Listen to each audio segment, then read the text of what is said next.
We're back. Thank you, everyone. Thank you. I appreciate it. You guys are great. You're great. Welcome to the show, everyone. This is the NES Happy Hour with Fitz and Master G. I am your host, Master G. Fitz is my little canine companion, little 1-year-old Boston Terrier. Fitz for Fitzgerald. He usually likes to unwind with me in the game room here. After a long, hard day of work, we like to play old school Nintendo games together. Fortunately, he's poking around the house. I think he's a little sleepy. He got some turkey this weekend, a little turkey treat. And he got to eat some more of his turkey treats for lunch, so I think he's sleeping that off. We'll see if he comes upstairs. You guys know how it is. He usually makes an appearance at some point during the show, graces us with his royal presence. Fitz, the little puppy, the adorable Fitzgerald. Well, let me tell you about this show. This is our NES Happy Hour show. It's a great little live, unscripted variety show. We play old school Nintendo games. We play the original cartridges on the original console. We're talking the original Nintendo, guys, from 1985. And today's game, our feature game for today, is actually, a launch game. It's a black box game. It actually came out in 83, believe it or not, in 83. This cartridge has got to be 35 years old. We're going to be firing this one up today. We're going to take it for a spin. It is Pinball. It is our first pinball game that we've ever played on the NES Happy Hour with Fitz and Master G. There are some good pinball games, some video pinball games that made it onto this console in the late 80s, early 90s. This was the very first one, though. And, it's simple. It's not going to impress you with the graphics. It's not overly complicated or exciting. But it matters. It's a piece of video game history, right? Because it was it was really the first video pinball game. There's a couple other firsts from the NES era. This was the first pinball game to get released. It was kind of, because it was a launch game, it was kind of like a prototype, a testing, a proof of concept game, to get the developers thinking about what they could do when this console actually came out. It's one of the very first appearances of Mario. He was not the Super Mario bro that we all know and love when this game came out. He was just a bit character Nintendo used. He does make an appearance there. He's there on the box holding that thing that's from the bonus game. So it's an important game. So we're going to play it together today on the show. We're going to see how it is. I hope my cartridge holds up. It is 35 years old. It's kind of roach, so we'll see if it glitches a lot or if we can get through a whole gameplay segment. But you guys know how this show is. It's more than just a gameplay. It's the happy hour after all. We got cocktails. Cocktails for everyone. Alcoholic cocktails, non-alcoholic mocktails. There's something for everyone on this show. So after we talk a little bit about the game, after we take a look at the box together, that one you see behind me, we're gonna talk about some cocktail recipes. We got some delicious ones prepared for you today, just like we always do. We are in our 5th season. This is our 91st game. That means we're 10 games away from our 100th episode. The countdown has begun, folks. We're gonna celebrate with some great cocktail recipes this week as we close out season 5. In Season 5, we feature an alcoholic and a non-alcoholic variant for each and every one of our games. They are original recipes, designed, conceived of by our mysterious mixologist, fan of the show, Parapluie626. If you're out there in the chat, say hello. I'm going to drink along with you guys on the show today. I have mine mixed up right next to me. You can't see it. It's just out of frame, but I prepared it in advance, and it looks delicious. So we'll talk about the cocktail recipes. Then, I don't just collect the games in these neat little reproduction cases. I also collect the original game manuals. And I have the original game manual for this game, Pinball. It's a short one. We're going to read through it together. I mean, you guys probably know how pinball works. I mean, unless you've been living in a cave for your whole life. I don't know. I mean, the instruction manual will tell you how some of the points work. All the little bonus things you can aim for and try to get. But, that's about it. All you really need to know is how to control the flippers, how to get the bonuses, the bonus games. You just play. You're just going for points in this game. But we'll read the manual. We'll share it with you. I've scanned my own copy into the computer there. And I'm going to put it up on the big screen, and we'll read through it together. After that, we'll dive right into the gameplay segment. We'll play pinball until we can't till we can't go any further, or until we play for a full hour, the NES Happy Hour. And then we conclude every episode with a bar trivia challenge. It's bar trivia to go with our happy hour theme, folks. I've prepared 5 multiple choice questions for you. I'm going to play game show host. You guys will be my loyal contestants, you live viewers. I'll ask you the 5 questions in order of increasing difficulty. I'll give you a chance to answer. We'll put 10 seconds on the clock. We'll put the chat up on the screen. If you're tuning in live, you can shout out your guesses, shout out your answers. Try to go 5 for 5. It's really hard to do, folks. But there's a couple of questions in this trivia segment that have to do with the game itself. So I'll probably end up revealing the answers throughout the show. So pay attention, folks, because you'll probably get 2 or 3 answers for free, if I'm being honest here. All right, guys, let's talk about this game. It is Pinball. It is a black box game. Why is it called a black box game?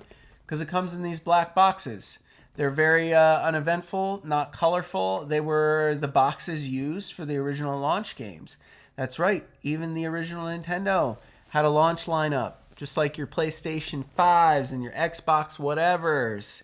You know, 20, 30 games maybe come out on launch day. Everybody goes bananas over them. I believe this was a launch game, and I believe people went bananas over it. Maybe not as bananas as you think, because this game was actually released prior to the launch of the Nintendo Entertainment System. Yeah, that's right. Pinball was actually developed and released in Nintendo's original handheld system. That's right. Before the Game Boy came out, before even this original Nintendo came out, Nintendo was making handhelds. Single standalone game machines. They called them the Game and Watch machines. And they just released, an anniversary edition. I'm sure you guys have heard about it this year. It's a hot Christmas item on those wish lists. But before the Nintendo home console came out, Nintendo was making those Game & Watches, and Pinball was one of the Game & Watch games you could purchase. So people were already familiar with this game before the launch of the Nintendo home console. And I imagine quite a few people picked up copies of this game because they loved playing it on the Game & Watch, and they wanted to play it on their big 19-inch television screens, from 1985. So, that's the story behind this one. Let's see here. Let's read the back, see if there's anything interesting on there. Pinball. Be a pinball wizard right in your own home. Bank off bumpers, flip double flippers, even win a bonus round in Nintendo's lightning fast pinball. You'll have the time of your life as you flip from upper to lower game screens, rack up points to beat your opponent, and if you're lucky, progress to the bonus round where you'll save the falling maiden in this video version of the real thing.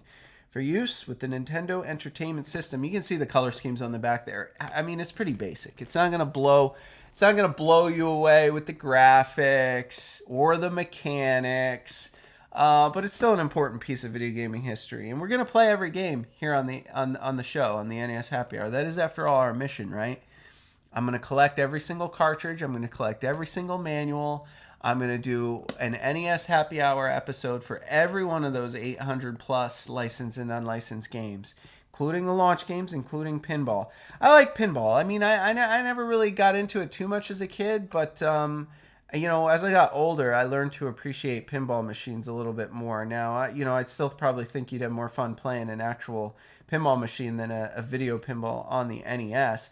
But there's enough to this game. I mean, there's enough little things you can try to achieve and unlock, and little areas you can try to access. So, I mean, it keeps it interesting enough, and that's kind of what you're looking for Pinball. So, what else could you ask for? It features Mario. I mean, he's wearing that orange shirt there, and that'll become relevant as we talk about our cocktail recipes. Because, like I said, Mario just makes a cameo in this game. He was not famous. He was not Nintendo's mascot, not by any means. In fact, you could argue that the Game & Watch guy, that little goofy stick figure guy, was Nintendo's mascot prior to Mario. They didn't even think that Super Mario Brothers would be that popular as like a launch game. It wasn't even really the game that they marketed hard when they launched this console. He makes a cameo in this game, that same little mustachioed plumber, except he's wearing an orange shirt. He only makes an appearance in the bonus round. He's not part of the actual pinball machine, but if you do unlock the bonus round, he's there. And, he catches a falling maiden, so you have to rescue a princess. who's standing up above. But, you know, nobody at the time this game came out, because this game actually came out in 83, before Super Mario even existed or was even conceived of. It wasn't Princess Peach. It was the princess from Donkey Kong, believe it or not. Pauline was her name. So we're covering Mario with his orange shirt and Princess Pauline from Pinball in our drink recipes. Good funny names for our drink recipes. And I think that's a good segue. Shall we get into the drink recipes? Let me tell you all about them. All right. Let's start with our alcoholic cocktail recipe. We call this one Pauline's Cameo. That's right, because Pauline, princess, the maiden, the lady from the Donkey Kong series, that Donkey Kong is kidnapped at the top of the platforms and ladders. She does make a cameo appearance in this game. She is the princess you're trying to rescue, because, you know, since Pinball actually was out in 1983, there was no Mario, there was no Princess Peach. But they were preparing to use him, and he makes a cameo in this game. He was not popular or widely recognized at all, but Princess Pauline, or I guess she wasn't a princess, but Pauline was very recognizable. Donkey Kong was a Smash Arcade hit, so people knew exactly who that was in the bonus round. And in order to pay homage to Pauline, a forgotten princess of the NES Empire, I've prepared this Pauline's Cameo for you. Starts with 2 ounces of dark rum. Then you want to add some orange bitters in there to your glass. You know, serve it all up over ice. Get that rum and orange bitters nice and cold. And then you just top it off with your favorite ginger beer. You know, it's not alcoholic. It's like a ginger ale on steroids. So your ginger beer, it's fiery. It kind of burns a little. It's a lot less sweet than a ginger ale. But you top your rum off and your orange bitters with that ginger beer and garnish it with one of these little tasty cherries here. And you got yourself one of our signature alcoholic cocktail recipes, the one that pairs nicely with the game of pinball, the black box pinball game from the NES era. Cheers, folks. Oh, that is good. That is real nice. As we always say here on the show, Fitz and Master G do not condone of underage drinking of any kind. So if you're not of legal drinking age wherever you may reside, we kindly ask that you refrain from mixing yourself up the Pauline's Cameo alcoholic cocktail. Instead, for you folks who might not be drinking or might not be of legal drinking age, we have a non-alcoholic mocktail that pairs equally well with today's game Pinball. If you're watching along at home, if you're drinking along at home with me here on the show, this cocktail recipe we call the Orange Mario, in honor of Lil Mario, who also makes a cameo in this game, although he's weirdly wearing an orange shirt. I guess they couldn't decide what color shirt Mario would wear. I mean, later it became red for Mario, green for Luigi. But you know, until Mario became wildly popular, he wore different clothing when he made appearances in different games, and he was wearing an orange shirt with his blue suspenders in this game. That's why we call this one the Orange Mario. We also call it the Orange Mario because it features orange juice. So you're going to get yourself some orange juice. Actually, start with a glass full of ice. Then you want to add just an ounce of orange juice, because the juice is just the mixer in this drink. The main ingredient is ginger ale. So start with a nice tall glass, fill it up with ice, get yourself just 1 ounce of orange juice, just a little bit. And then if you have some maraschino cherries, you know, the cherries on top, you probably have a jar with some bright red cherry liquid in it, cherry juice. You can just pour an ounce of that cherry juice right from the jar in there. So you got your orange cherry juice mixture and a cup filled with ice. Stir that all up, get it nice and cold, and then crack open a ginger ale and top your glass all the way up with ginger ale. So it'll be like a cherry orange flavored ginger ale, and garnish that with your cherry, and you're all set. Fitz approves of this drink, folks. It is non-alcoholic, no alcohol in it of any kind. It's tasty, it's delicious, it's fun to make, it's fun to drink, it's fun for all ages. And there you have it, folks. That's your non-alcoholic mocktail to enjoy with us on today's show as we get into the game of pinball here on the NES Happy Hour. It's time for those manuals. We always feature the manual. We always read through it together. You guys know how this goes. Let's get after it. Before we get into the gameplay, we need to learn all about how to play the game. I also think it's important to record this for history's sake, because these videos might be up on the internet for 40 years. The year might be 2072, and you might be watching this video on the YouTube wondering what video games were like in 1985.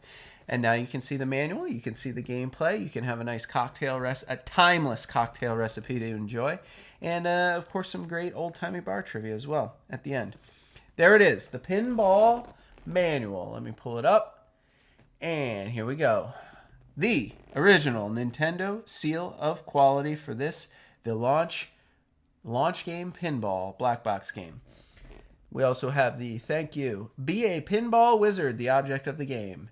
Bank off the bumpers, flip the double flippers, even win a bonus round. Play on 3 different game screens. Be challenged at 2 different levels of difficulty. Rack up points, beat your opponent, progress to the bonus round, where you must save the fallen maiden and win the game.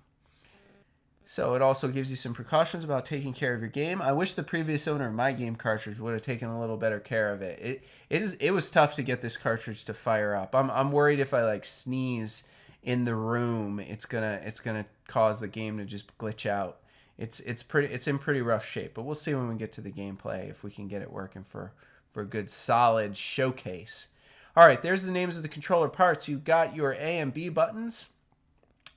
They both operate the right flipper. That's right, both the A and the B button do exactly the same thing. They also shoot the ball into play with the striker at the beginning of each life, quote unquote. And, you use the control pad to operate the left flipper. It also operates Mario on the bonus screen.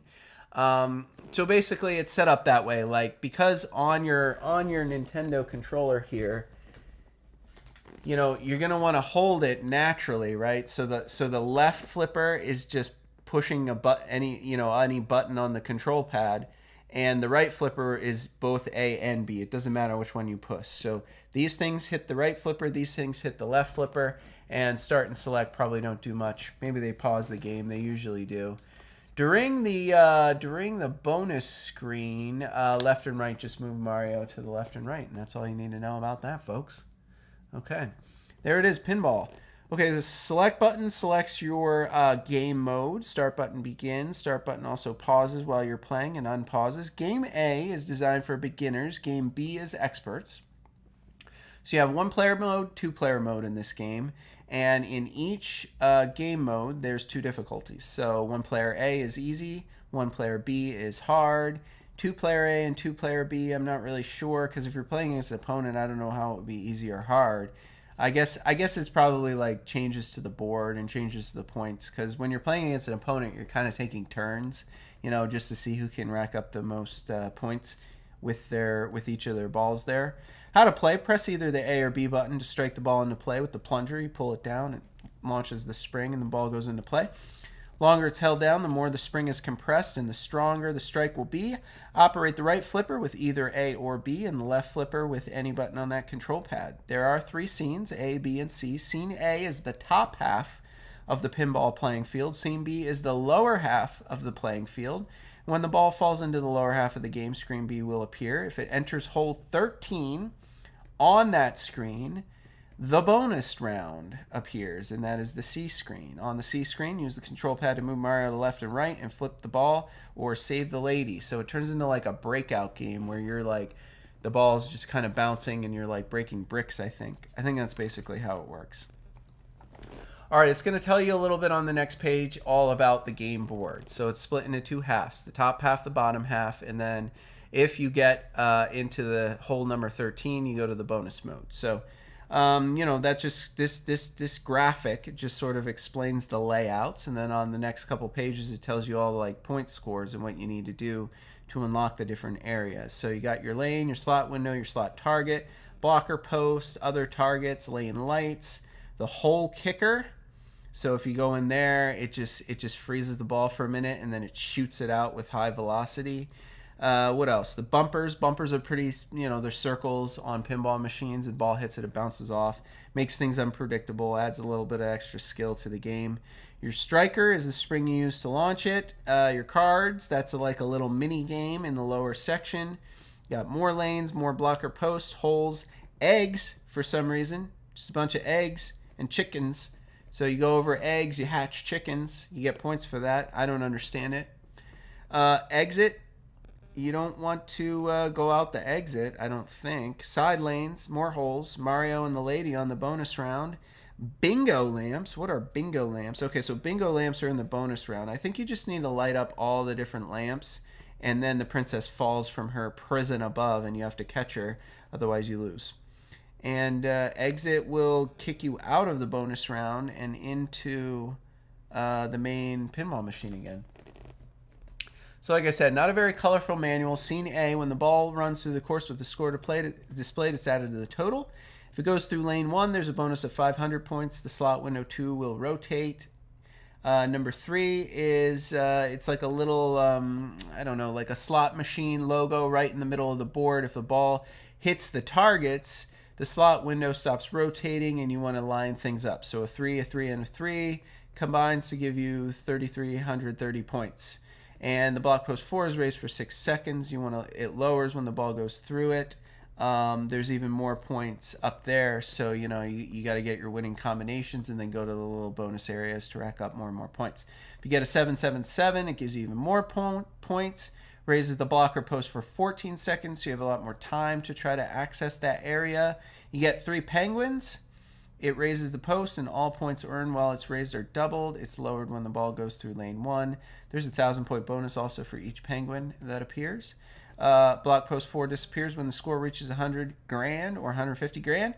Yada, yada, yada. Points. Extinguishing lane lights. You can get bonuses that way. If the ball falls into that hole kicker on a rebound, it gets shot out real hard. If it's dropped into the C scene, after the bonus round, I think it starts you at that kicker, just shoots you out from there. At various places along the walls, there's kickers that bounce the ball around, makes it really annoying. If it hits the bumper, you get 100 points. Bumpers appear all over the place. Scene B, hit the ball into play with the striker. 5 cards lined up right in the middle of this screen. And as you go over each card, they get turned face up, revealing, different face cards. If 5 spades are turned face up in a row, there's a bonus of 5,000 points. Another blocker post gets raised so you can access a different area of the machine. If it falls into hole 13, it shrinks and the screen changes to the bonus round. So hole 13 is the bonus round. There are 3 eggs also in this bottom section, and if the ball goes over one of them, the eggs break. Chicken comes out, starts flapping its wings. If it passes over that same chicken, it disappears. Pass by once more, and it becomes an egg again. If the ball hits, the chicken or the egg, folks, the chicken or the egg. The age-old question, which comes first, the chicken or the egg? In pinball, it's the chicken, it's the egg, and then the chicken goes back into the egg. It's a circle of life. Don't ask questions. It's the circle of life. If the ball hits target 2, place it hits disappears, you get a bonus of 100 points. If all targets disappear, bonus of 1,000 points. Exit 17 appears. Exit there. Go to the starting position. Game starts over again. Racking up points, folks. If it goes through the side lane, the closed exit opens. More targets appear. If 3 balls are lost, the game is over. So you only have 3 lives in this game. The bonus round. When it falls into the bonus round, that's hole 13 on the lower section. It comes out from the hole on the bonus round, and then it disappears. You move Mario to left and right to rebound the balls that come down. A lady will appear walking at the top of the screen. Each time the ball passes over a bingo lamp, the color of it changes. When all lamps in a column are the same color, that section of the lady above the little prison floor will break off. If the lamps all become the same color again, the gap in the floor gets too big for her to jump over. She will fall. You must catch her. When she falls, you must position Mario so he can catch the lady. If he doesn't catch the lady, you lose your ball. Life lost. So you can't actually lose a life in the bonus round. If you do catch her and see her safely to the exit, there's a bonus of 10,000 points. If you drop her on the way, you also lose a ball. If the ball falls down the sides, it comes out from the hole kicker on scene A. So you don't lose a life if you can't keep the ball in the air. You lose a life for dropping the lady. So don't do that if you get to the bonus round, folks. And that's all you're going to get from this game manual. You got your compliance with FCC regulations there, your 90-day limited warranty, and the back cover. That's it. The NES Pinball Black Box Game Manual, one of the launch games for the Nintendo Entertainment System back in 1985, folks. That's right, 1985. It is just about the end of 2020 here. That means this game is 35 years old. All right, folks. I think that does it for the cocktails. That does it for the manual. Game Fun 124, good to see you in the chat. Mitch, good to see you here as well. We got our live viewers trickling in just in time for the gameplay segment. I'm really going to need your guys' help today. This is a launch game. It is from 1985. It's one of the oldest games that could ever be released, that could ever exist. My copy looks pretty clean, but it's very difficult to get it started. So cross your fingers now, say your prayers, get yourself some drinks and snacks. We're going to take a short 3-minute break. I'm going to clean it one last time. I'm going to get it all going, and when we return from that break, I'm going to fire up this beautiful console behind me, and we are going to play us some pinball here on today's episode of the NES Happy Hour with Fitz and Master G. Meet me back here in 3 minutes, guys. We'll see you then. At least we have good cocktails. If the game gets a little glitchy with us, it's okay. We'll see how it goes. I think we're gonna have a good day though. I'm feeling lucky. Are you feeling lucky? I'm feeling lucky. If you missed our cocktail recipes, they will be above me for the duration of the gameplay segment. Come on! Ah, it's just a little glitchy. It's just a little glitchy every time. Okay, I'm gonna tinker. I'm gonna tinker some more. I'm gonna tinker. Give it just a wipe. Just a nice little wipe. Go back in. Uh-oh.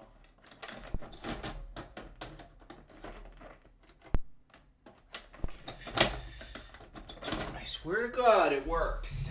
I played it last night. I made sure once it gets started, it's good. But until you get these games started, you're kind of screwed. This is proof, though. Proof for you doubters who think I might be playing on emulation. I'm not.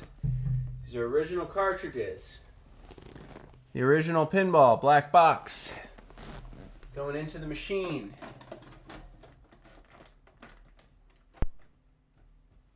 Oh, come on. It wants to. It wants to work. I'm going to be very disappointed.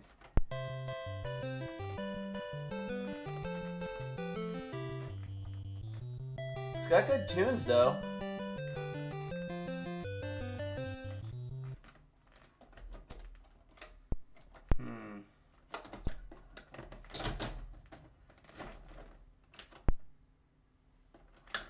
I don't know, guys. I don't know. We might be out of luck for today's show. We'll see. We'll see. Someone loved the hell out of this game, I'll tell you that. They just could not get enough of it. Ugh, you're so close.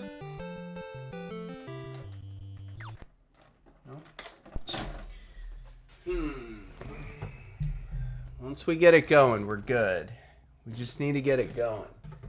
We just need to give it a little wiggle. You're right, Mitch. Resist the urge to blow in your game cartridge. Just resist the urge. Get it nice and lubed up. Get it lubed up with your rubbing alcohol. Nice and clean.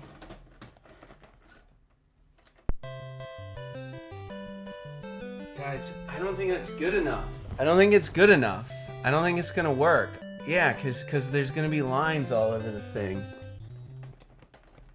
There's gonna be lines all over the thing. It's not gonna work. It's not gonna work. We gotta get it right. We gotta get it right. There it is. Okay, guys. From now on, from here on out, nobody breathe. Oh, you gotta be kidding me. You gotta be kidding me.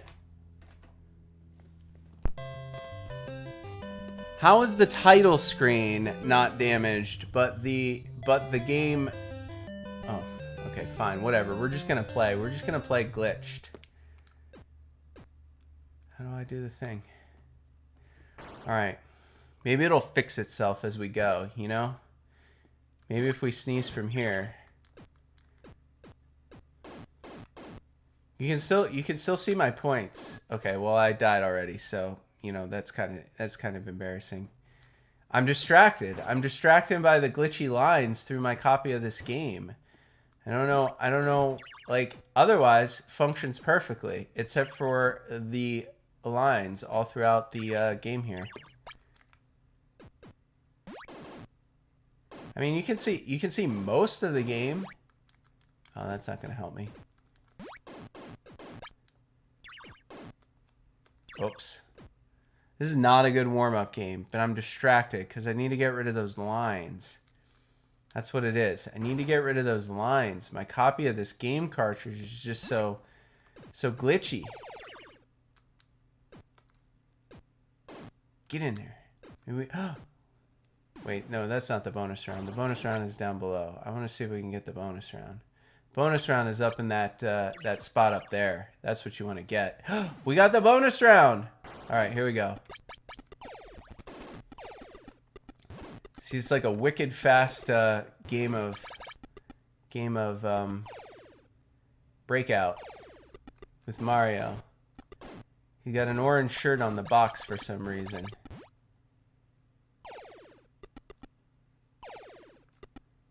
You gotta get her platform to fall. And, oh no, dang it! That's not what I meant. I gotta pay attention. So it'd be better if there weren't lines all over my game. All right. I think I'm gonna reset. I think I'm gonna reset and try again. See if I can get it to go without the lines. I've showed you a little bit, but I don't think this is gonna be enjoyable for us if I can't get rid of the lines.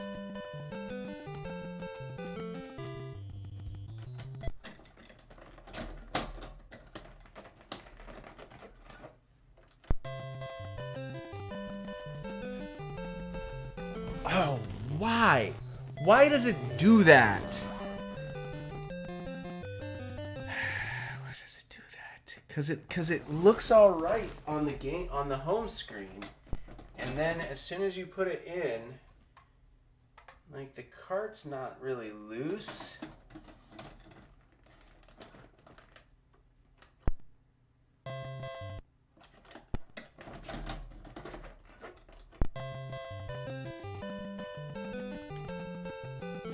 Nope.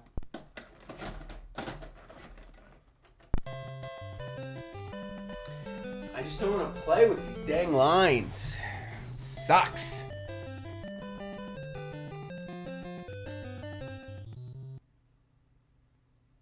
This is what it was like in the 80s, guys. This is what it was. This is what happened to your video games on video game cartridges. There was nothing you could do about it except blow in them and make it worse. The pins were definitely dirty, but one neat thing you can do with these old games is actually use really high-proof rubbing alcohol and Q-tips. So you get yourself some of this, highest percentage you can, preferably. Now you're probably asking, like, why? Well, I mean, it is a solvent, but the reason you want the very highest percentage of rubbing alcohol is because when rubbing alcohol this concentrated is exposed to air, it evaporates like instantly. So nothing gets stuck on your pins and corrodes them. You know, when you blow into your cartridge and like your water droplets from your spit get all over these brass pins, it actually sits there. It takes forever to evaporate. It takes like hours to evaporate, and that corrodes your pins. So the reason you use like this really high proof rubbing alcohol is because within like 30 seconds, this will be completely dry and you don't have to do anything because it evaporates so quickly. And you know, gets all the dirt off too because it is rubbing alcohol. It's good at cleaning. All right, here we go. Maybe it just needed a good cleaning. See, that's what I mean. Like, the game starts up fine, and then for some reason I got lines all throughout the actual game board. Even though the title screen was fine, even though the title screen was golden, I got nothing but scan lines all throughout the pinball machine. It's not supposed to look like this, guys. It's not. I mean, like, you could still kind of, like, I could still play it. It's just, I guess you can kind of see everything. Like, even the little chickens there. Well, that sucks. Like, I don't know how much more cleaning I can get, you know? I clean it pretty good, but I wonder, like, it's almost like there's just got to be something wrong with the board, you know what I mean? Because, like, I don't know how it would, like, start up clean. You know, why aren't the lines through the title screen? Oh, that's weird. I got it, like, stuck on that little platform. I don't think I've ever done that before. That's usually just there to get in your way.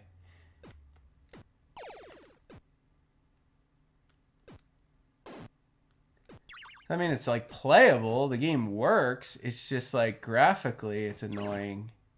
Oh, okay. Great. That sucks. Another life lost.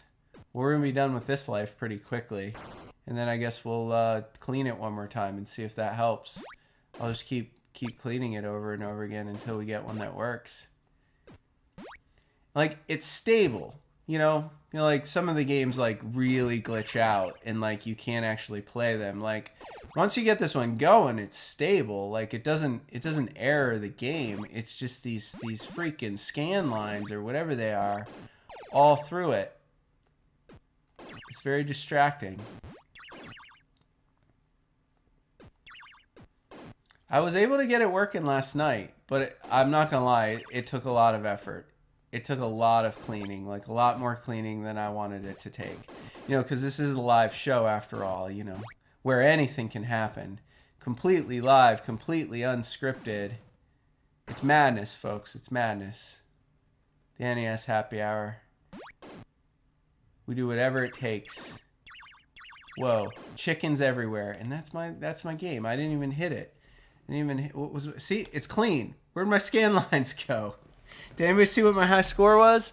Like, should I start again? I mean, like, it leads you to believe that the game is working, but it's not quite working.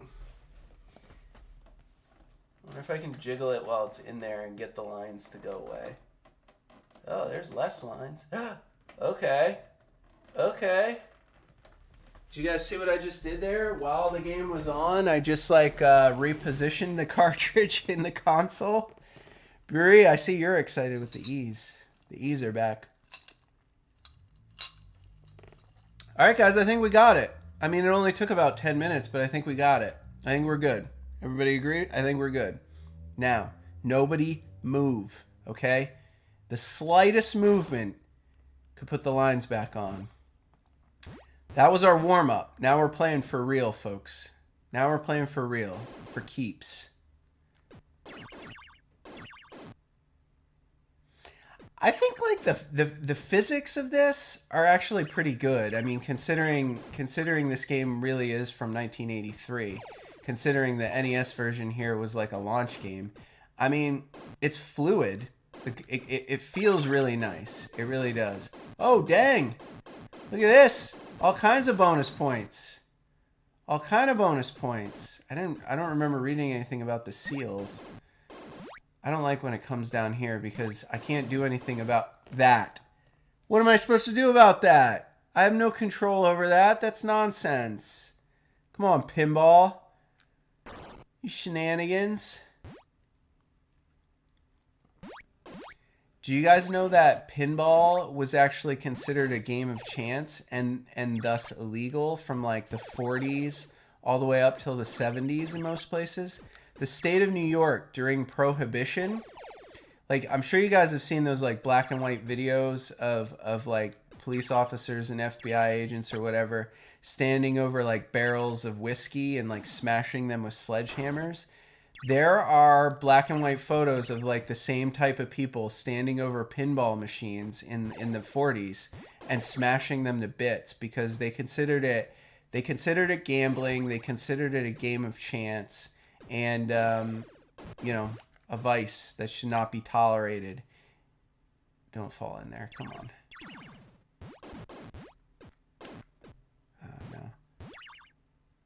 It's the worst. What's it doing? There we go.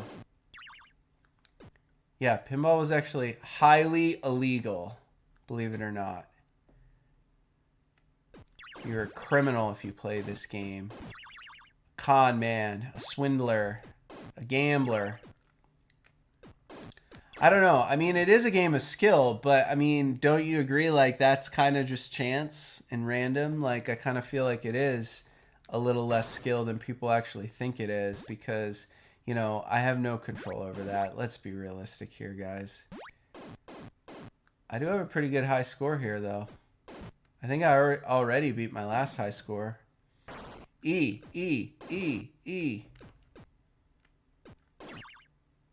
Better than Mitch says, at least this game is better than that pachinko one I got from Video Games Monthly. Oh yeah, wait till you guys see what they sent me in the November and December boxes. I know I'm behind with those, but I have a day job and I just haven't had time to edit those videos down. I'm gonna do it over the break though.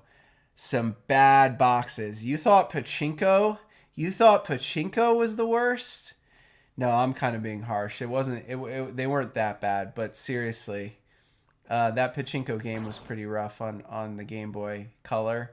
Man, I don't want to ruin it for you because I want you guys to watch the unboxing videos. But suffice it to say, you will want to watch the November and December unboxing videos when they drop because one of the months gets a straight F. Worst box ever. Yeah. I mean, we're still going to play all the games, and we're going to have a blast doing it, because I subscribe to those boxes so I can provide you guys with awesome content. So even if the games are terrible, it's still pretty fun to play them together on the channel and make fun of them as we go. But yeah, I don't know what Video Games Monthly was thinking. I'm not going to lie. I don't know what they were thinking with one of these boxes, because it's just garbage. Like if they sent that box to anyone who was just like casually subscribing, like not like a streamer like me who's like, you know, this is kind of like a business and a hobby, but like if video games were just a hobby and I was just getting into retro gaming and signed up to that service and they sent me the box that I got in one of these months, oh my God, I'd sue them. I'd never take another box. It was so bad. You'll see though.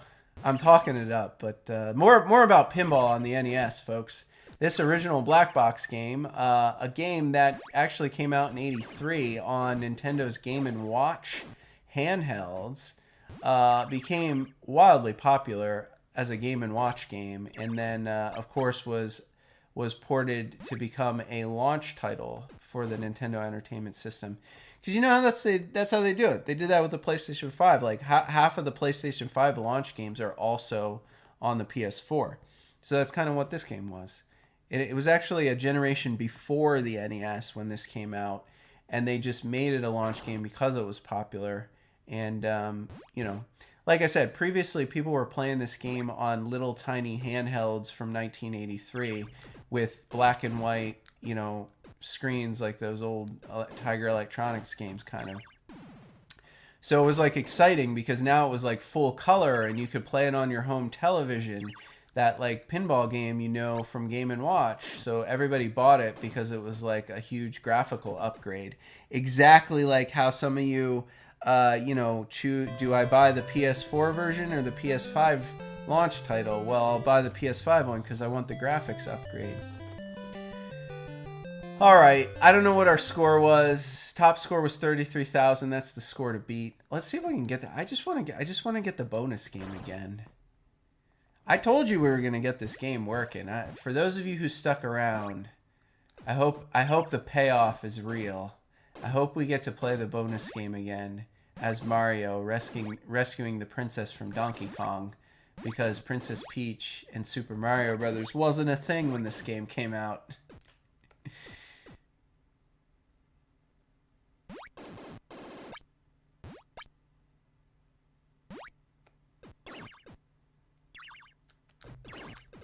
Sucks.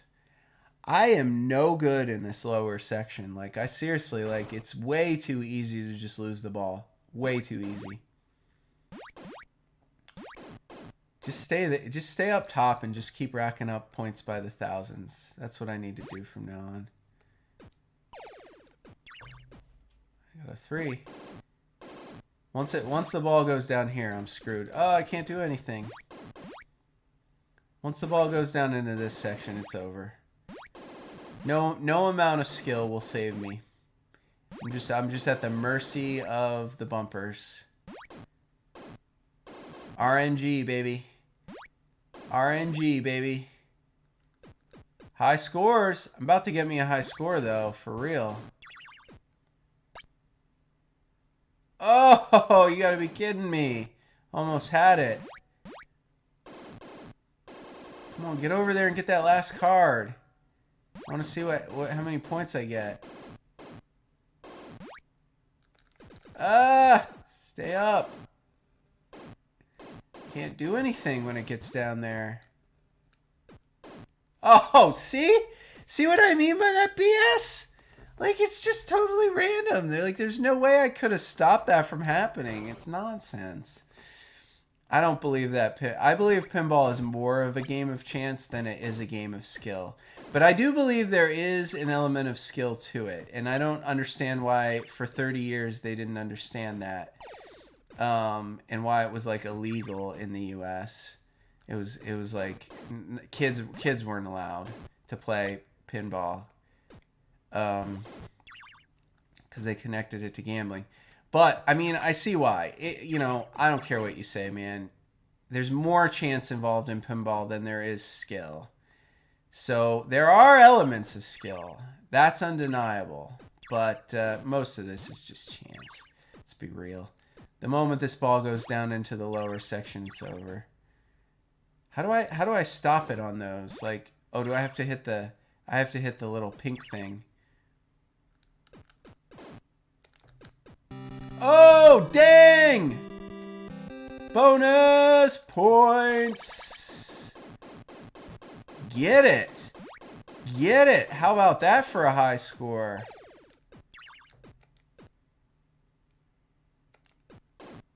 That was impressive. I impress myself sometimes, guys. I impress myself sometimes. Uh-oh. Oh, I thought that was done. No! I want the ball to go down. Alright. That was skill. Specifically, poor skills. That was poor pinball skills right there, folks. Do you get extra balls? Like, how many points do you need to get an extra life? Because they've got to have extra balls in this game, right? Every pinball machine has that. I mean, they didn't say anything about it in the manual, but, like, you got to give me an extra ball somehow, right? You can't really just be three balls and you're done.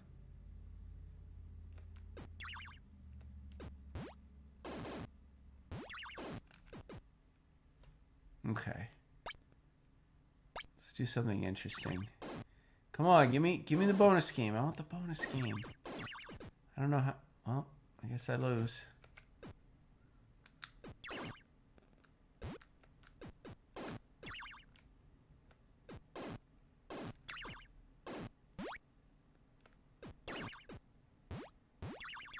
Whoa, chickens everywhere. Get up there. I hate this game. I hate this game. I quit. No, I'm just kidding. I'm just kidding. I don't hate it. I just really want to get the Mario bonus game again. That's all I'm really after here. Let's be real. That and beating my high score of 61,440 points. What's your high score? What's your high score in NES Pinball? I bet it's not 61,440 points.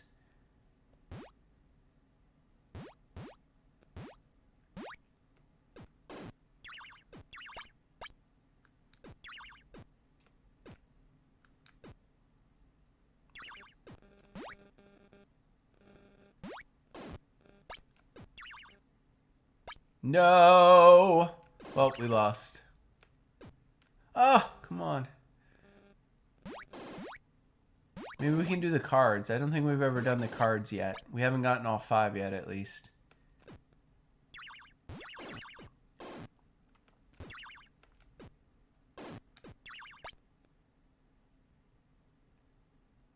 Dude, once you're down in this bottom section, you're just stuck.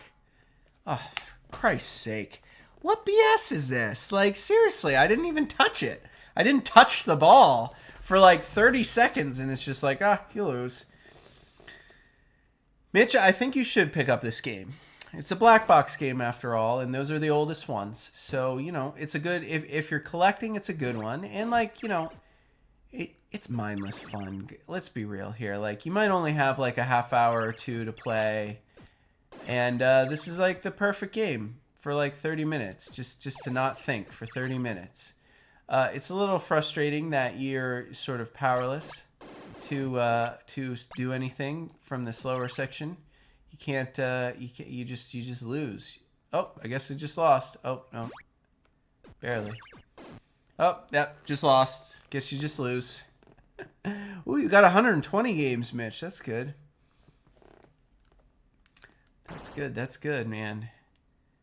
I would say the collecting, like, cause I don't know what your situation is, but you know, you don't want to get carried away with the spending money. I would say that collecting NES games is very, very fun and easy to do, like, affordably, until you have about 250 games. Because once you have about 250 games, it's really hard to buy lots on eBay, because like half the games in every lot you're already going to have. And then you have to make a decision. Do I want to keep buying lots on eBay because I can get deals on games that I need? But you have to then become an eBay seller, because you're constantly going to have to sell your duplicates over and over again. And it's like, I don't know if you really want to turn into an eBay seller. So then, like, after you have about 250 games, it's like harder to buy lots on eBay, and that's where you get some real good deals on like rare games or uncommon games. But it's just like, I don't know, how much patience do you have?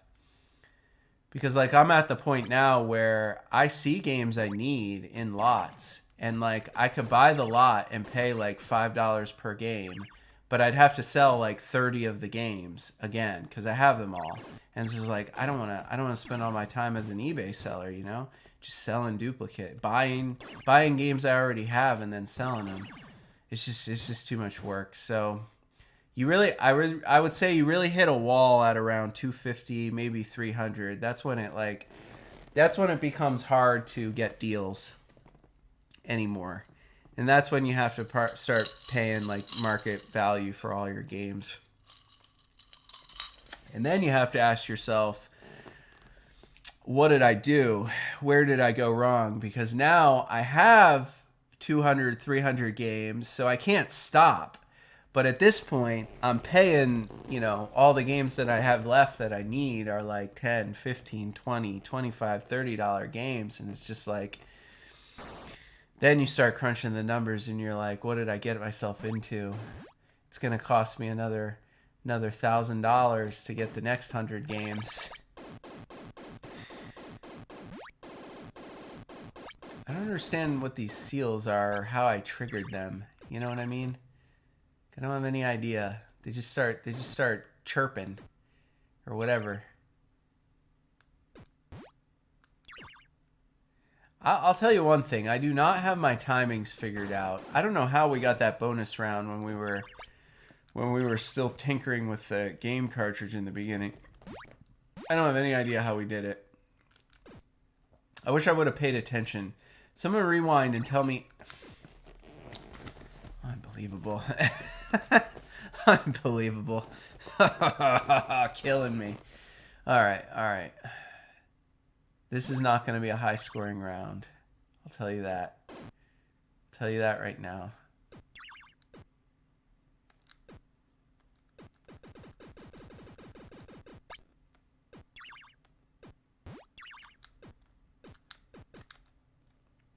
Just go next. I mean, I'm not gonna lie. I'm not playing for the high score on this run because I just don't understand that bottom section. Like, it's so easy to just lose and not have any control whatsoever over it. It's just like, oh, I guess we lost. You know, No control whatsoever. Yeah, that's a go next there. Yeah. All right, here we go. Last game, Mitch, you said last game you saw at your game store that you got was Clash of Demon Head. Oh, and Super C. Well, yeah, Super C's amazing. I don't care what that game costs. It's worth it. You'll play that game a lot. I played that game as a kid. That's one of those 30 or so games that I'm actually really good at because I've logged hundreds of hours. Not pinball, as you all can tell. Not pinball on the NES. This game I've played for a grand total of like 10 minutes in my life. I mean, but it's easy to pick up and play because it's just pinball and it's very simple. It's just stupid. It's just stupid and annoying. I don't know how I'm so good at the top section and so bad at the bottom section. I really don't know. I really don't understand it. I guess let's just hang out up here and do the penguins. Oh, good. Here we go. Game over. Guess we lose. Oh, I got to hit it. I'm trying to get Mario. I'm trying to get up in that section over there. Oh, we were so close. That's where the bonus game is. It's up there on the right. All right, let's just hold it here. Let's just hold it here and think about this for a second. All right, here we go. Hold it. All right. Channel Small. Good to see some new names in the chat. Welcome, man. I am a bad pinball player. You are not joking. That is the truth. That is the truth. Okay. This is what amateur pinball players do, I think. I'm trying to get it in the right. You see that circle up there in the right? That's the one I'm trying to get. That's the bonus game with Mario and the princess from Donkey Kong. I don't know. I'm not good at it, though. Hey, I got a pretty good high score, Channel Small. 61,000. You missed that run, but, it was legendary. Oh, we didn't get the cards. What happens? I forget what the manual said. What happens when you get all 5 turned over? Get the ace! Get the ace!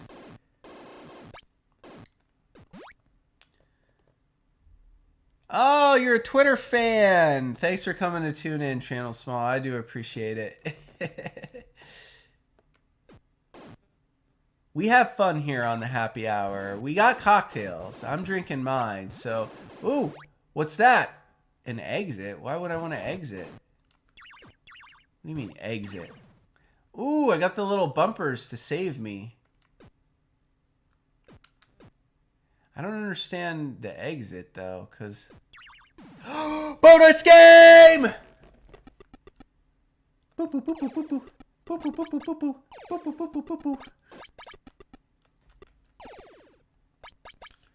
We gotta bust up the floor. We gotta bust up the floor so Princess Pauline falls down, and then we have to catch her or we lose a life. Bonus game! Oh no! Oh, we didn't do it. I failed. I failed her! She's still in her prison. Her pinball prison. That's the most fun part about this game. Well, let's be real. It's the most fun part about pinball. But, I mean, we gotta give this game some credit. Like I said, guys, this is a black box game. It's a launch game. This console was brand new. Nobody knew what would come later. Nobody knew if Nintendo would go bankrupt the next year or would be what it became today. This was one of the very earliest Nintendo games ever released. 85. What happens here again? Do I have to hit the pink thing in the middle? I don't understand the seals. What am I supposed to do? What am I supposed to do? Whoops.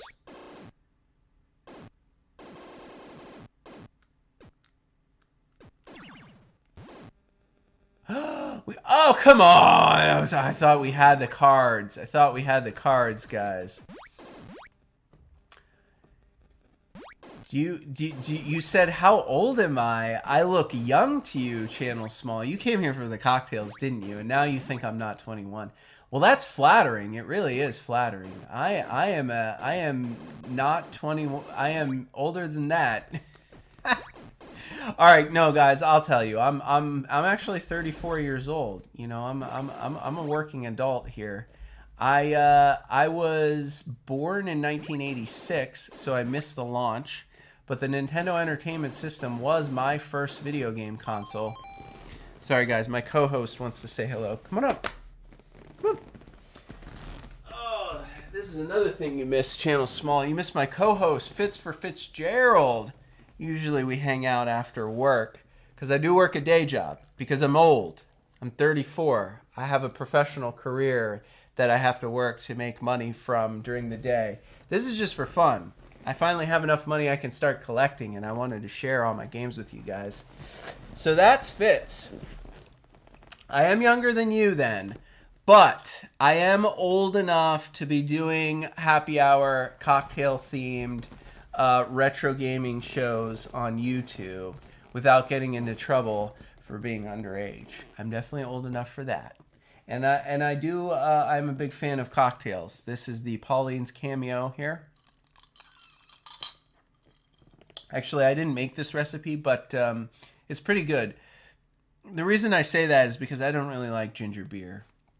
And any kind of cocktails like mules with ginger beer in them, I'm not generally a fan of, if I'm being honest. It just burns. I don't understand why people like ginger beer. I don't like it. I don't like it though. Well, good. You like the comment. Good enough to make you stop by and say hello. Well, I hope you say hello again. You know there's bar trivia at the end of every show. It's not just about the gameplay. We got cocktails, and I play game show host. So if you stick around to the end, in about 20 minutes, we'll be doing the bar trivia challenge. We do it on every episode. It's one of my favorite things. Audience participation, 5 multiple choice. You guys shout out your answers in the chat. One of the benefits of being a live viewer is that you get to actually play along for the bar trivia challenge. We actually have people who are fans of this show that used to only tune in for trivia. Like they didn't even care about the games. They were just in it for the trivia. Trivia is pretty fun. I make them pretty hard. There will be some fun pinball trivia. The thing is, like, the pinball trivia is kind of too hard. So I put some questions in about the game. I usually only do like one question about the game, and then the other 4 I go like in different directions. You know, history, movies, pop culture, science, sports, things like that. But today there's a couple extra game questions because, for one, there's not a lot of material. It's not a lot of material to work with here in a game like this, and you know there's other pinball games too. So you know I got to save some pinball trivia for later because we're gonna play every game in the NES library one day. It's gonna take us 6 or 7 years. You know, because I got to work a day job. I don't have all the time in the world to do this, or I would. Actually, if somebody paid me $1 million and said, I want you to do an episode of the NES Happy Hour every day until you play every game, and then do an episode of every game in the Super Nintendo, and then do the Game Boy games, and then and just work for the rest of your life. Holy cow. What a great job that would be. I would love that.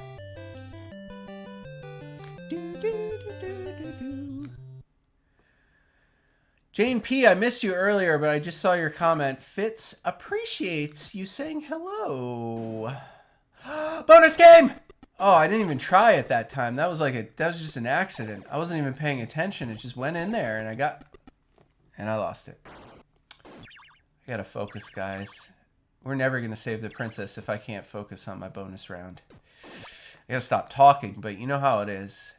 My only thought is to entertain you. And when we're playing a game like this, the game is not the most entertaining thing. I feel like I have to carry episodes like this, you know? I really feel like I can't lean into the game because very few people know about this game. You know, it's different when you're playing Mario. When we're playing like Mario 2 or well, that was stupid. My bad. I can't believe I got that twice accidentally and failed miserably both times. But what I was saying is, like, when we're playing like the Teenage Mutant Ninja Turtles game, or like the Mario games, or when we play the Double Dragons or Ninja Gaiden, like, I don't have to talk at all. Those games are entertaining in their own right. Everybody remembers them. Everybody loves those games. You guys did more talking in the chat than I did live. But then when we get a game like Pinball or like Spot, the video game, that's when I feel like the pressure is on. This is where the content creators really separate the professionals from the amateurs. When you have to carry a live show with no game material, people are like, I don't know, why should I watch you play Spot, the video game?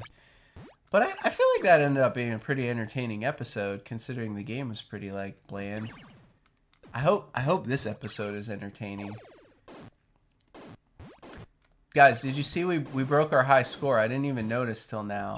Now, the new high score is 86,000, because I had such a killer run last run. Ooh, Mitch, I think you should pick up a Super Nintendo. It's a good one. I would say, I've said this before, but like, if anybody asked me, I want to get into retro gaming, which Nintendo console should I get? You should definitely get a Super Nintendo before you get an N64. The Super Nintendo library is like 5 times as big as the N64 library. And like the N64 games are all like, I just feel like there's so many racing games. Like, is that like the only thing they learned how to do on the console? I mean, the Nintendo games are good, like the Mario games, but like everything else on the N64 is just like a racing game. That's what it feels like to me, at least. So I always tell people, oh, if you're thinking about getting an N64 or Super Nintendo, the answer is Super Nintendo, for sure. If people ask me about the original Nintendo, it's starting to get to the point where like this console is a little too dated for younger generations. Like, people in their 20s think of this the way like people in their 30s and 40s kind of thought of Atari, I think. Like, when I was a kid and I was like 5 or 6 years old growing up with video games in the 90s, I thought the Atari was like super lame, you know? I can appreciate it now as an adult, but it's just like Nintendo was where it was at. Sega's, Super Nintendo's, like, I was never going to be playing Atari. I thought those games were awful. But I feel like this era, this NES era, that's what kids in their 20s think. You know, they think about this the way I used to think about Atari. So, you know, I think Super Nintendo is the right way to go. And I think we're going to have another solid, like, 10 years before Super Nintendo collecting gets out of hand. So, if you want to start your Super Nintendo collection, do it now. Because people are going to get tired of the NES pretty soon, and all the prices are going to crash, and then everybody's going to be collecting Super Nintendo. So if you can start your collection now, I think 10 years from now, your games are going to appreciate and value a lot. But that's just a theory. I'm not a financial advisor, so, make decisions. Consult your financial advisor before deciding to invest in retro video game collecting. Might not be a wise retirement choice if that's what you're hoping for.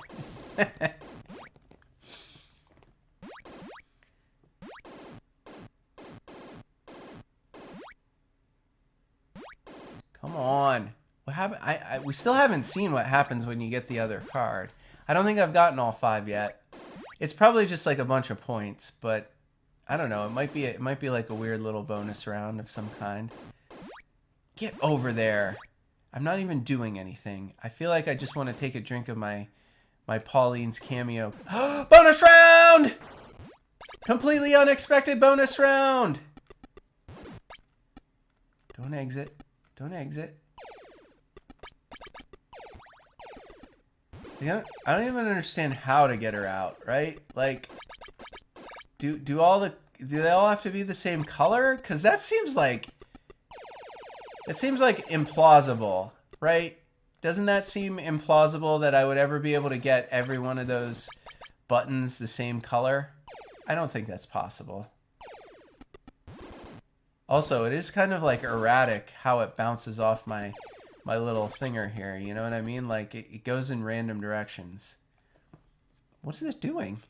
Come on, ball. Come on, ball. Come on back. Come on back. Oh, we got her! We got her! Victory! Oh my god, are we gonna get 3 penguins? Oh no, never mind. I don't know why I thought that was like, what happened? Did I get extra life for saving the princess or what? What happened? I feel like nothing happened. What is happening here? Fitz, you're in the way. People can see your butt. You're bumping me. Alright, hold on. I think the little Fitzy wants out. You got it, bud? Alright, he's out. He's good. The door's open. We're good. Alright, let's continue. Let's continue our record-setting run. We've conquered the bonus round. Now we just need to see what happens when you turn all 5 cards over.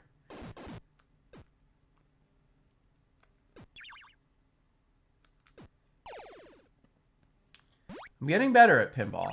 My pinball skills are improving noticeably throughout the course of this episode.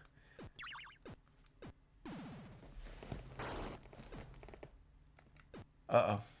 Oh, I meant to do that. I really wanted to get that last card.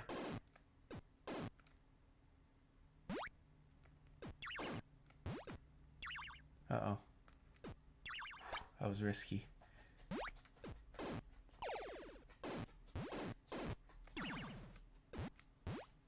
I don't know why those, like, bumpers keep appearing, but I'll take it. I'll take it. Oh, we were so close. No, we weren't. We weren't really that close. Whoa, Fitz. Big jump, buddy. Big jump. You want to sit down? Or you want to say hi? You got to sit. You got to sit while we play, bud. You know the rules. You're going to steal the spotlight? You just want to say hi to everyone? Say hi to everyone. This is Fitz. He's my loyal co-host. He's 1 year old. I have to watch him after work before his mom gets home. And, you know, we like to play Nintendo together because he's kind of a lazy fella. He likes to take naps. That's kind of his thing. Oh, that's what the exit does. It just lets you shoot the plunger again for some reason. I don't know. I guess that's good. I guess that's helpful. Whatever. We'll take it. Fitz, you can't eat the controller. I know you think it's a toy. It is a toy. You are correct. You are correct. You're making my hands all sticky. You're making it very hard to play. Do you taste the Nintendo? Do you taste the Nintendo on my hands? Nintendo. That's the right response, Fitz. You got it, buddy. There's not enough audio in this game. You guys with my microphone setup, I bet you can hear in high fidelity Fitz slurping my hand while I'm trying to play pinball here. Who's the real star of the show, Fitz? Is it me or is it you? It's you. Everybody knows it. Oh, we got it!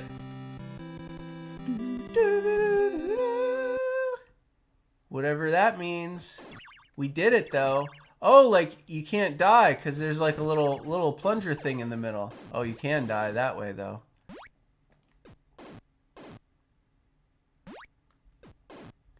We finally got it. I think we've seen everything there is to see. You know, so like, did I beat the game? I don't know. For the purposes of this show, I mean, I think I might have. I don't think there's anything left to like do in this game than what you've seen. If I'm being honest. I mean, he set a new high score. See if we can get 100,000. Oh, bonus again.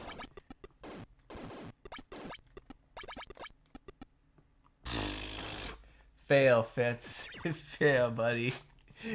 Yeah, we lost that one. Yeah, we did. Yep, that was bad. That was not my finest bonus round. That is not my finest bonus round. Does it ever go away? Or am I just like permanently safe now? Is this just like a permanent feature now? Cuz that seems like a little too easy, right? Like, now I can no longer lose.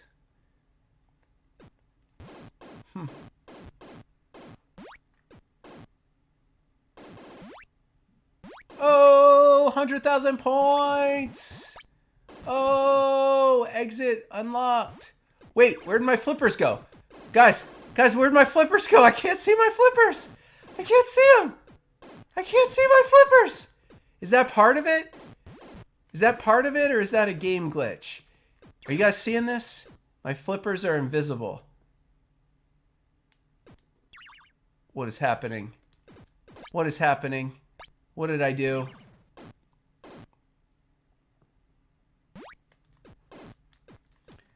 Ooh, Mitch, you're asking, do I ever play World of Warcraft? Mitch, I'm gonna date myself here. I was really into MMOs and MMORPGs. Like a diehard, I'm gonna play these games for the rest of my life. I played Ultima Online from '97 at its launch. I was still paying for Ultima Online as recently as like 10 years ago. But that's the only MMO I really got into. I played a little RuneScape. I really like the open sandbox type MMOs, and I never got into World of Warcraft. I didn't really get into it much. You know, I played Hearthstone a little bit. I played a little Diablo. I never played World of Warcraft seriously. So that's the answer to your question. But I just think it's interesting to talk about MMOs because I was obsessed with Ultima Online when I was a kid and a teenager, and then even as an adult. I was addicted to that game, if you can believe that or not. When people see it these days, they can't even believe it. But man, I was into Ultima. That was my game. Channel's small. I think I missed you, but if you're still here, thanks for tuning in. If you've left already, we loved having you. Cheers.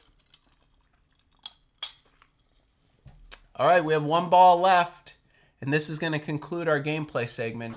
After this ball is lost, we're going to go to bar trivia and wrap up the show.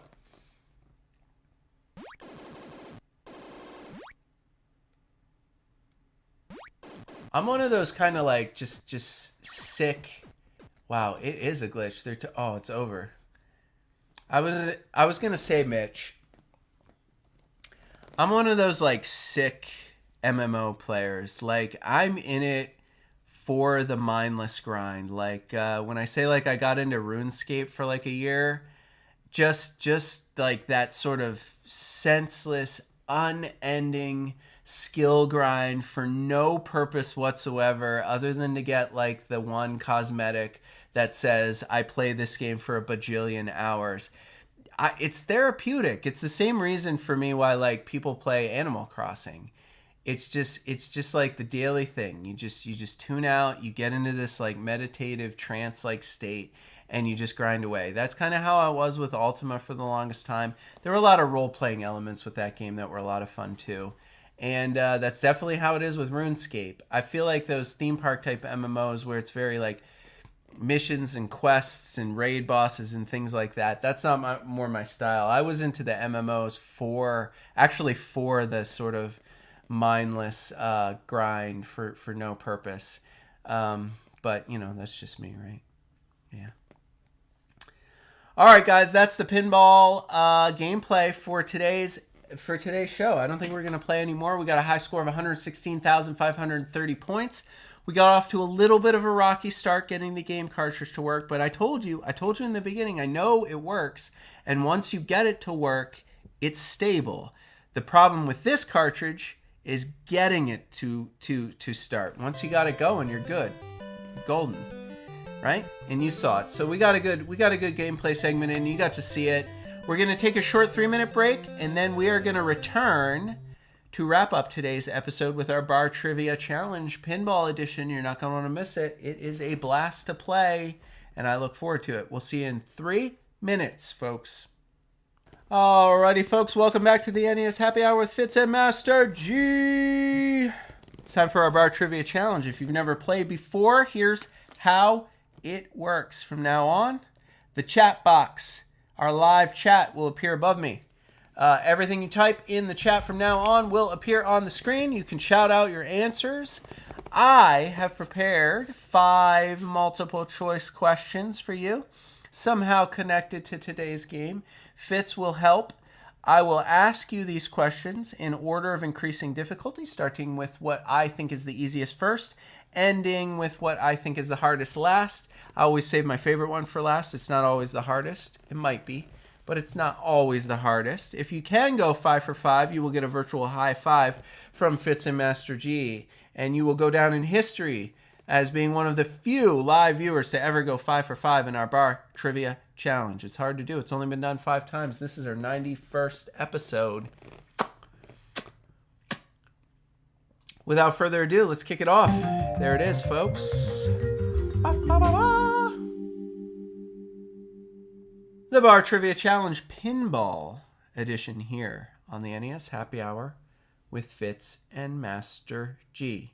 Do we have any live viewers who stuck around to the end? I know some of you drop off after the gameplay segment. If anybody's left, we can talk about giving you some extra time. Normally, I only give you 10 seconds on the clock to answer. Sometimes there's chat lag.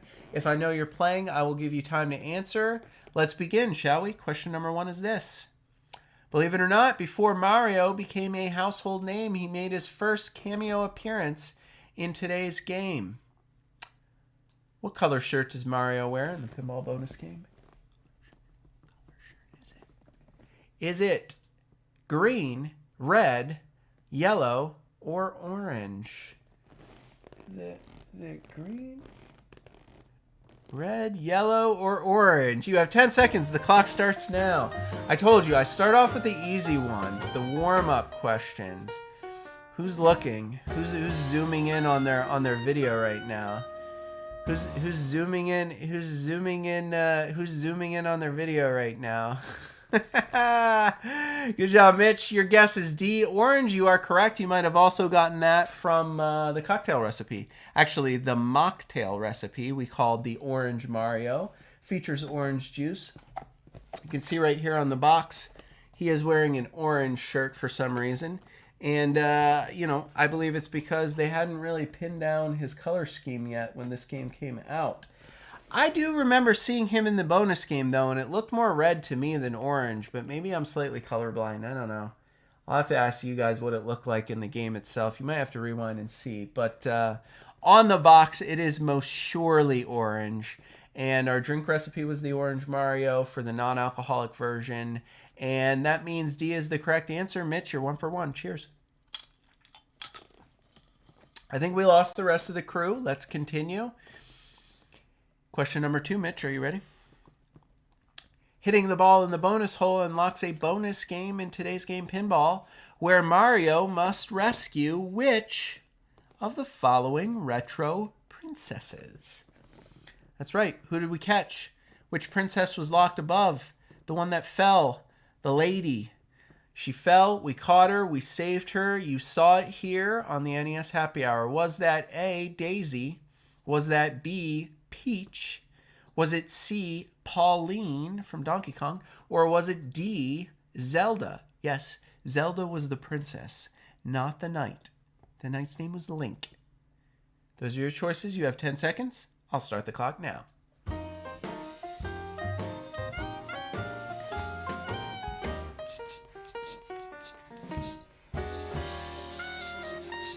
Mitch is going with C, Pauline from Donkey Kong. And Mitch, you are correct. C is the right answer, Pauline. This game actually came out in 1983.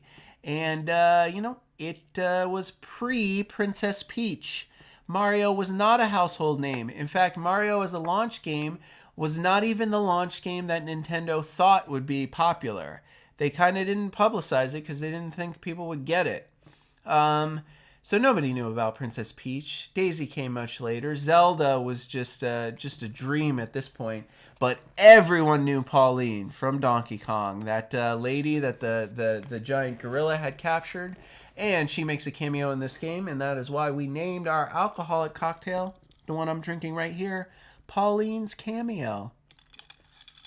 All right, you're 2 for 2, Mitch. There's one more question about games and the game itself. Question number 3. It is this. Today's game, Pinball, was based on a 1983 handheld Nintendo was known for. Prior to entering the home console market, what was their line of handheld devices known by? I think you're going to get this one, Mitch. Actually, the timing's right for this question because I think people are going to know the answer. But believe it or not, before Nintendo was in the home console market, they were known for their handhelds. Even as early as 1983. What were they called? A. Game Boys. B. Game & Watches. C. Tiger Electronics. Or D. Tommytronic 3Ds. That's right. Today's game, Pinball, was originally a handheld from Nintendo's lineup of handheld devices circa 1983, long before the home console Nintendo Entertainment System was invented. What were they known by? 10 seconds. Mitch is going with B, Game & Watch. Any other contestants? Anyone else playing? I should have checked after the last question, but I didn't.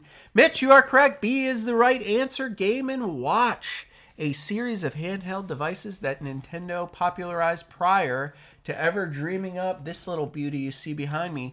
1 game per device, and Pinball was one of those games. It was fantastic. People loved it. They could not wait to buy the NES launch game of Pinball so they could play it on their big screen 19-inch TVs in color, because those old Game & Watch games were quite a bit different.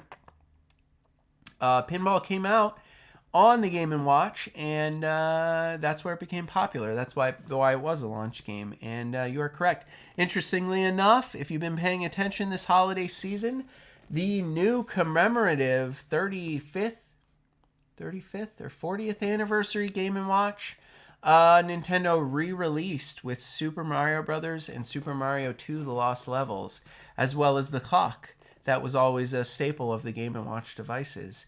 That came out, that's a hot item this year in 2020 for Christmas. I hope you guys got your hands on a copy. I just want to play The Lost Levels. I'm going to play the Japanese Super Mario 2. I haven't played it much in my life because it was never released in the US, but it is on that brand new 2020 commemorative Game & Watch device that Nintendo has released this year, just in time for the holiday season. All right, guys, question number 4 is the hardest. Question number 5 I always save for last because it's my favorite. It's not always the hardest. Question number 4 is this. How much French history do you know? I told you there would be at least one hard one, Mitch. You are 3 for 3, but this is where heroes are made. Question is this. Pinball historians believe the game dates back to 18th century France and the game of Bagatelle, which was played by which of the following monarchs, the very last king of France? Was the very last king of France the one who played Bagatelle, popularized the game of pinball in the 1700s? Louis the 16th. B. Hugh Capet, or Capet. I don't know. I'm not French. I don't know how to pronounce these names. C. Francis the First, or D. Louis the 14th. Those are your choices. A. Louis 16. B. Hugh. C. Francis the First, or D. Louis 14. I give you a hint. You know, he was the king that was credited basically by historians for inventing pinball, or Bagatelle. I gave you a clue. He was the last king of France. Les Mis, French Revolution. You know, you should be able to get it, right? 10 seconds. I'll start the clock.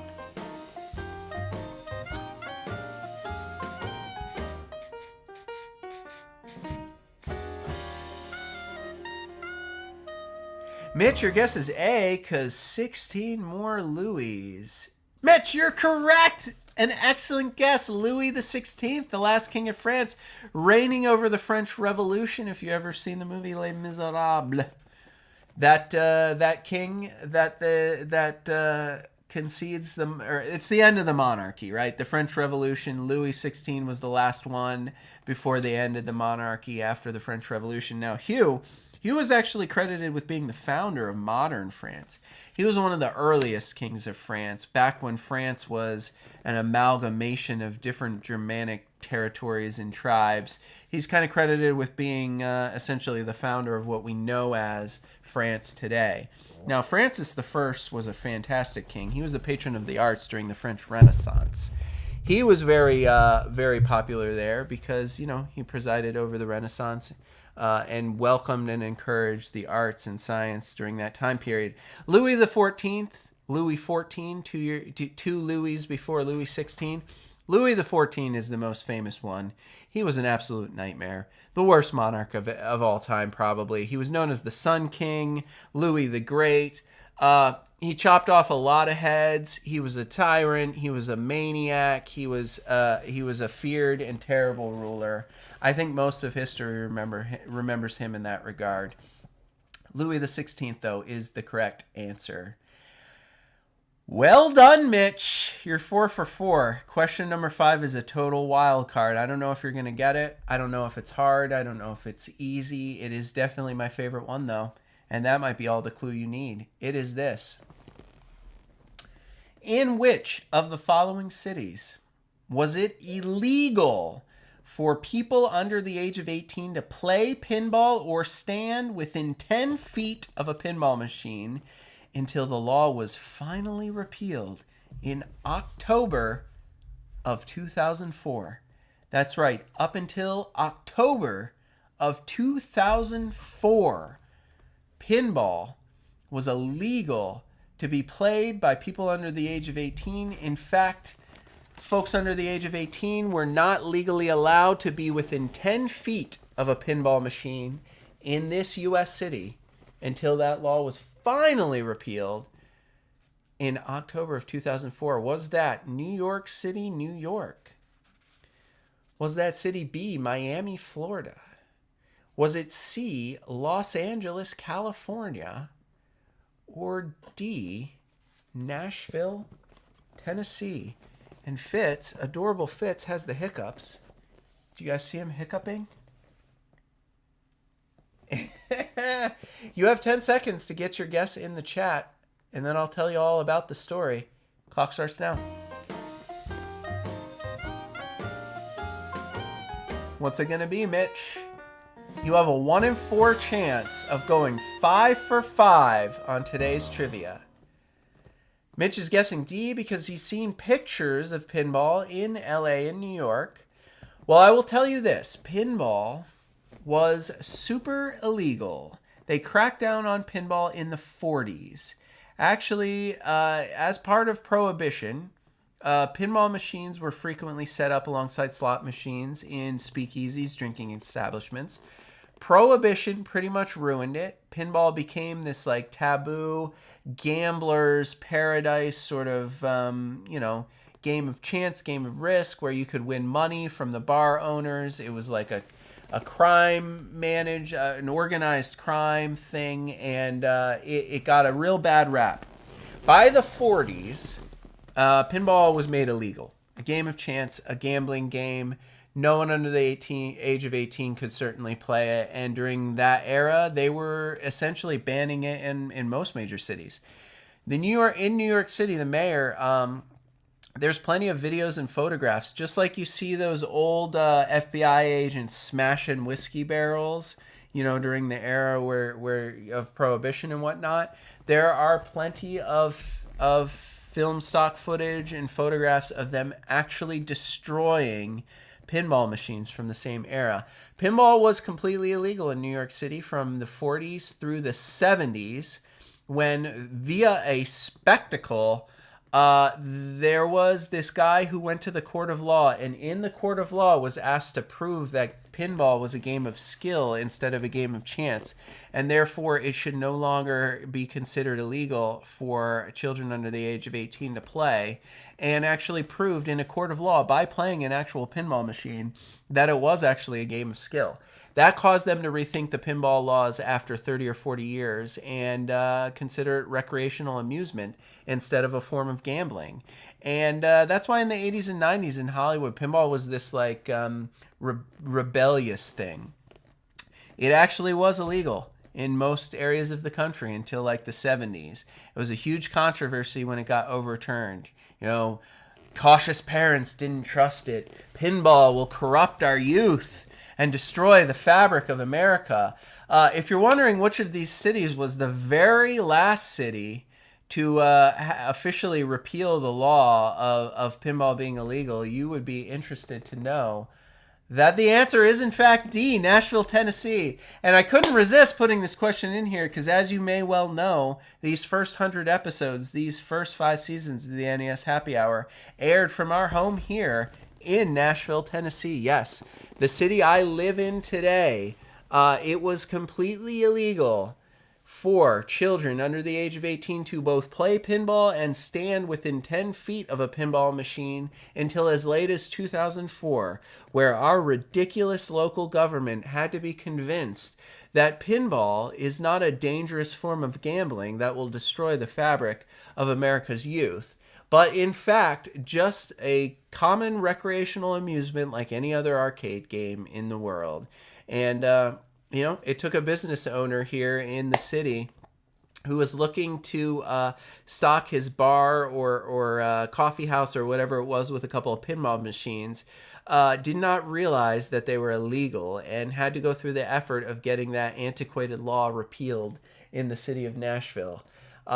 Thankfully, there are pinball machines, although there are not many of them. If you walk around my city today, if you're going to the bars and the establishments, there are arcade cabinets here and there. You'll spot those, but you will not spot many pinball machines.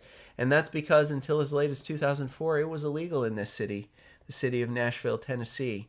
Nobody bothered with these machines because kids were not allowed to play them.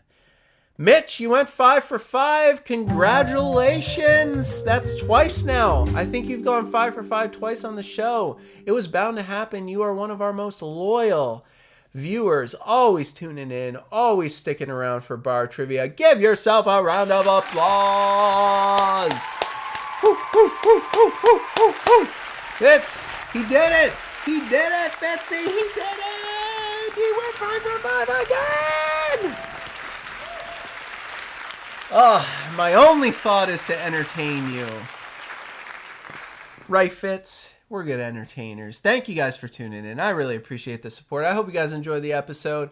I enjoyed doing it. This is kind of an oddball game. You know, there's not much to it, but I think we had a good show. I think we had fun. I think it was entertaining. I think our cocktail recipes were pretty fun and fantastic. Our bar trivia challenge was exemplary, and we had a 5 for 5 winner, Mitch Zerbrigg, fan of the show. Congratulations again. Thank you for tuning in. If you haven't done so already, click that subscribe button. We'd love to have you all as a subscriber if you like what we do. It's totally free here on YouTube. Our channel is Retro Gaming Adventures with Master G. We are trying to get 1,000 subscribers by the end of this year, and we are running out of time. We still need like 250 to go, and we only have like 10 days left. So tell all your friends, tell all your family, make them sign into Google, make them go to YouTube, make them look up Retro Gaming Adventures with Master G, home of the NES Happy Hour. Make them click subscribe and watch videos while you're there. It's a lot of fun. It means the world to us to have you as supporters of the show. You guys make it worth doing, and I really mean it. I do enjoy putting these episodes of the NES Happy Hour together. Also, check out our website, www.fitzandmasterg. It's got tons of great stuff, merchandise. You can donate if you feel compelled. You can watch live. Old episodes are there. The cocktail recipes go up the night before. All of our social media links are there, including his link. So if you just want to look at puppy pics all day, click the Instagram button. If you want to follow us on Twitter, click the big blue Twitter button.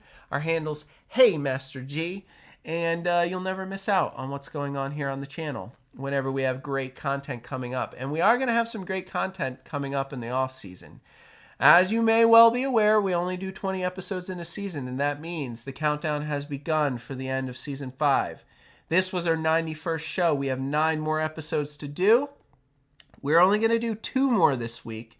We are going to take off Thursday and Friday for Christmas Eve and Christmas. You should spend some time with your family. You should get caught up and watch all the old episodes of the NES Happy Hour.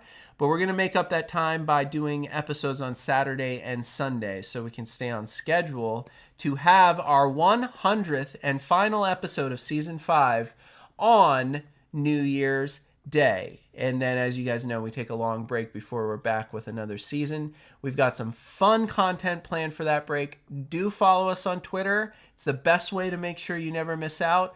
You can subscribe to the YouTube channel and make sure you turn those notifications on. That way your phone will always get an alert when we're going live with new content. And we're going to be back tomorrow, same time, same place, 4 p.m. Eastern, here live on the channel for another unscripted show. Another set of cocktail recipes, a manual, another bar trivia challenge. What game are we going to be playing? An RPG, an action RPG, but not Zelda. We're going to be playing a game called Crystalis tomorrow. That's right, Crystalis tomorrow on the NES Happy Hour. We'll see how it goes. It is a very long RPG that will take you hours and hours and hours and hours to beat. But we're going to try to feature it. I told you, I'm hesitant to do RPGs on the show because I just don't know how it's going to go over. Like, we just don't have enough time to really get into them. But we're going to give it an honest effort tomorrow. We're going to talk about Crystalis. We're going to play it for a full hour. I do know how to play this game. I can explain some of the elements, some of the mechanics. It's a lot of fun. And then I'll let you decide whether or not it's the best action RPG on the NES. Because there's only really like 2, maybe 3. I think Zelda is the obvious action RPG, the original Zelda, Crystalis, and then the Star Tropics series. Some people consider those action RPGs as well. So I'll show you Crystalis on tomorrow's episode. Tune in at 4 p.m. Eastern. Don't miss it. We're going to have a blast. I hope you guys have a good evening. I hope you come back tomorrow. Take care. And from Fitz and Master G's, from the bottom of Fitz and Master G's heart, we both enjoyed having you. We'll see you next time. Bye-bye.